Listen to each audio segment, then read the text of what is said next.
Yeah.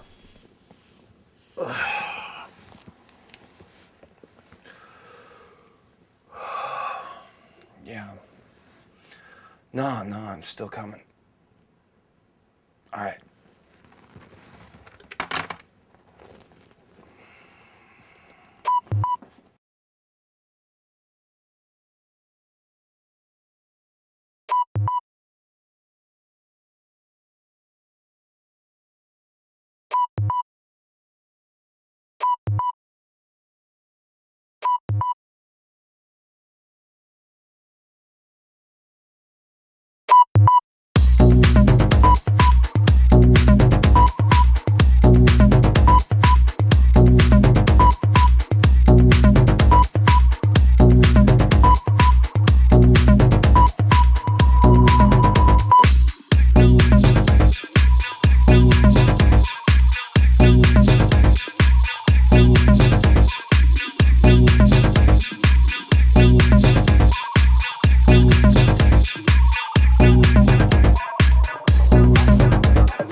I grew up in LA, Santa Monica, Venice Beach, that area down in California.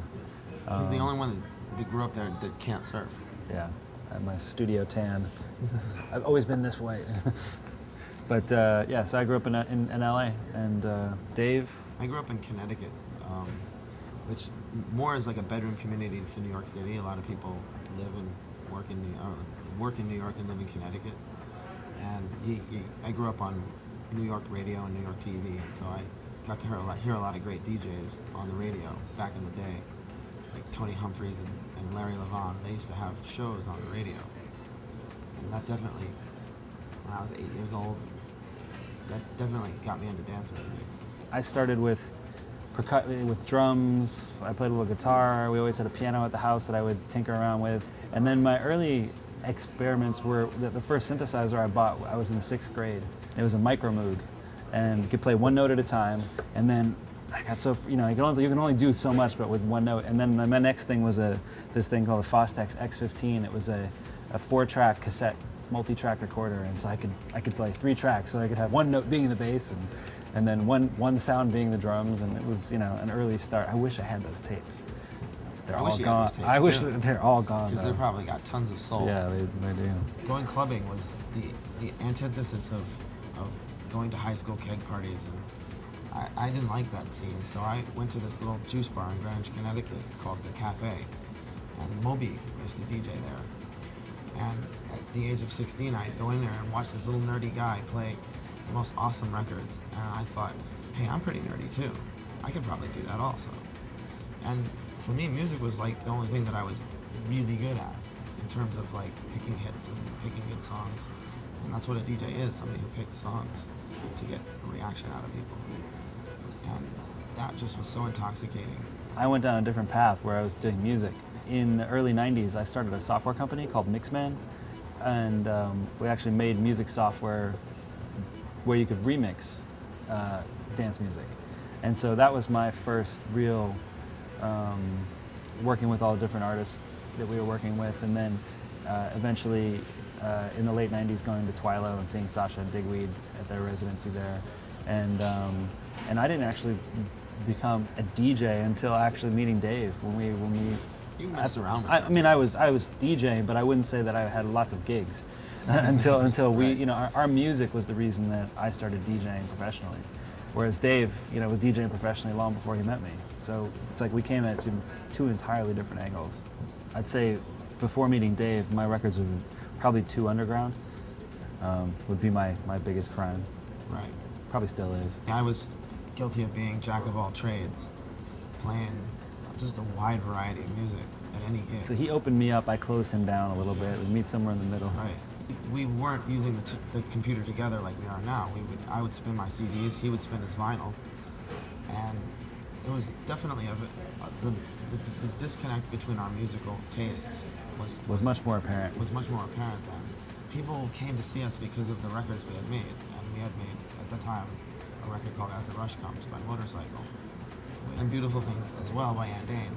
But it was definitely addictive to like come out of the studio and play your music and have people react to it. Now for me, I made music in my bedroom for 20 years thinking it'd be really cool to have people listen. Yeah. And now to actually know people were listening felt very different. We never really have a plan.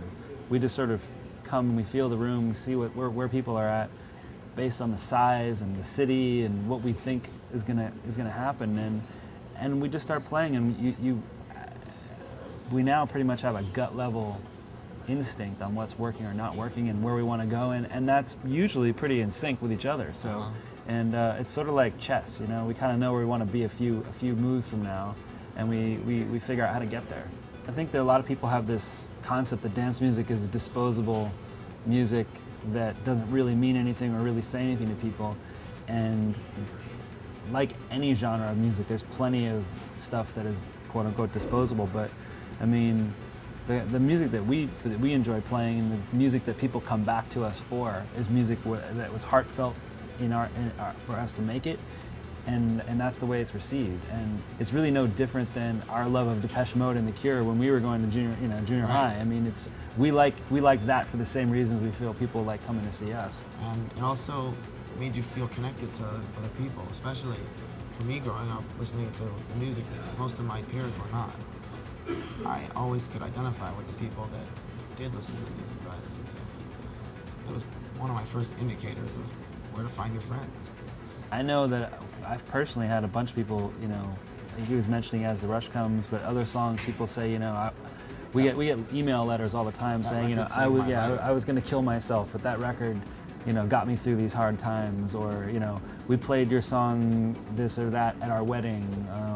We had a whole, you know, a group of, you know, people that are now our friends that, you know, came and saw one of our shows and really connected with our music, and they're based in Miami, and they ended up quitting their jobs and going and touring the country and seeing every gig we did for, you know, a few months. Picking up people and taking them to the next gig. It was almost like a Grateful Dead kind of a thing. They mentioned it, they ended up with a Winnebago, and it was quite inspiring. They were in it only for the music. That gives the performer a certain type of power to know that they're creating that type of feeling for people, because at least for me, I know what music did to me when I needed something, and so to be part of that is really kind of neat.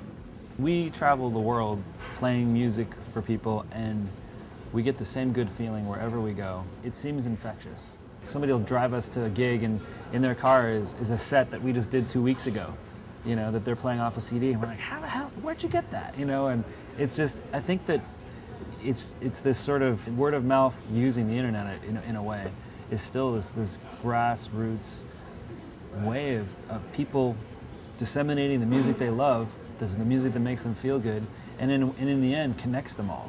Because, you know, you can be in Yugoslavia and love Gabriel and Dresden, and you can also be in, you know, San Diego, and you can meet on the internet and you have something in common.